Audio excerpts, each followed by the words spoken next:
Are you concerned about forbearance or deferred payments? Maybe you're one of those folks who took advantage of what the government offered. You could get up to 18 months without payments if you were in a COVID situation where you either lost your job or whatever reason that you needed to take advantage of not making a payment. And some people got up to 18 months without a payment. So I'm getting a lot of calls from clients and they're asking me questions like, can I refinance? Can I purchase a new home? Will I owe this big amount of money, this big unpaid balance all at once? Will I make payments on it? Will it go to the back of the loan? What is going to happen here? Okay, so I'm going to tell you a little bit about forbearance, deferred payments, and where we're at with that today. So the government allowed people to not have to make a payment for, initially it was 3 months, then it went to 6 months, and then it was extended to 18 months. So if you were one of those folks who didn't make a payment for a long period of time, and then all of a sudden you come out of that forbearance, deferred payment situation, you're probably wondering what's going to happen, or maybe you've already talked to your servicer and they've given you some options. These are the options that servicers are offering, and this is what we're typically seeing. For one thing, we are not seeing servicers coming to homeowners and asking them to pay that full balance all at once in one lump sum. So let's just say if you didn't make a payment for 18 months and, easy math, let's say your payment was $2,000 a month, that's $36,000 that you would owe. It did accrue interest-free, which is nice, but you still owe that money. We are not seeing investors, servicers coming back and saying you have to pay that full amount. They're not doing that. These are the options we are seeing. You have an option sometimes to take that amount that's past due, put it to the back of the loan, and then have it sit there as like a second mortgage behind your first mortgage and not accrue interest, but it would need to be paid off when you go to sell or refinance that home. That's one option. Another option we're seeing is some servicers are offering their homeowners that have a mortgage with them the ability to fold that past due balance into their balance, their current balance. So now they just owe more on one mortgage, not a second behind, and then even modify or extend that payment out to 40 years. We're seeing that again. We're seeing 40-year loans. A lot of people are like, why would I do that? I only had, 25 years left on my mortgage. Do I really want to go to a 40-year loan? Well, if you're in a situation where your income has been reduced or you have other issues that you're now behind due to COVID and you're trying to catch up, you probably weren't going to live in that home for 23 years anyway and pay it off. Certainly not 40. The typical time in a home right now is 7 years.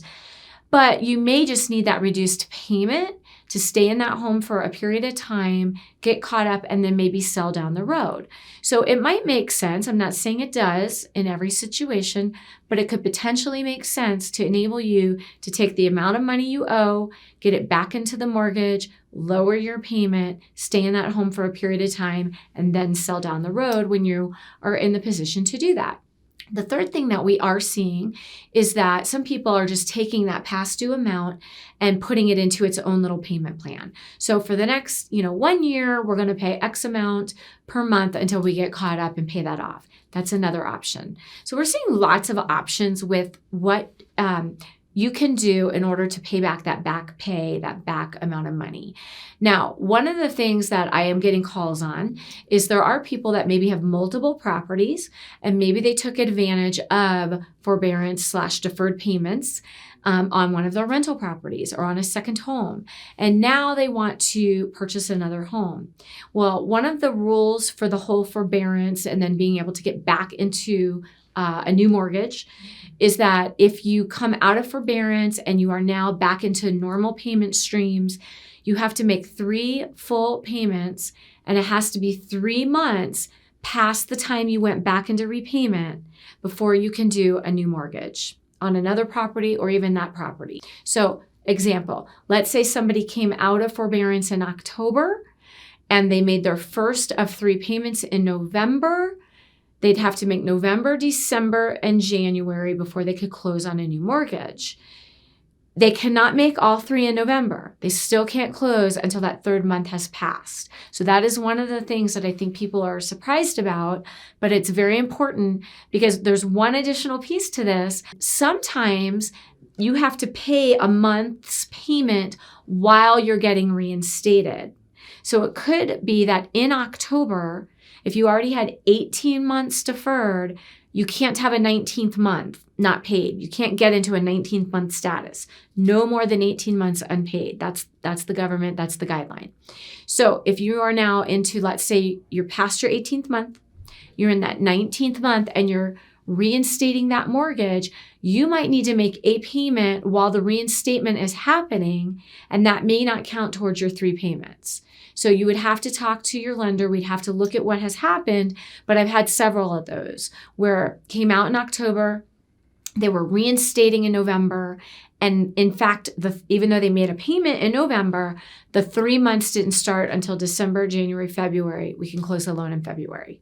So if you didn't pay the full back payment due when it was due, and you allowed it to go to the back of the loan or do some sort of modification like that, you would have to make 3 full payments after coming out of that agreement and being reinstated before you could go and get another mortgage. So I hope that makes sense. If you have any questions, we would love to help you. We're seeing a lot of these deals right now where people are wanting to make a change. Maybe they've just moved out of state and they had a home in another state. They want to buy here. They were in deferment. Got to get those 3 payments made and then we can close your loan. You can go under contract during those 3 months. Just can't close till that 3rd month's payment has been made.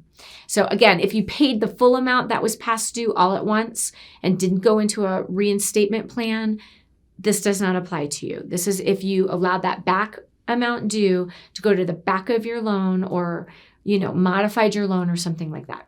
If you have any questions, give me a call. I'd love to answer any questions you might have and help you get set up for success, whether it's another mortgage on the home you're already in or a new home.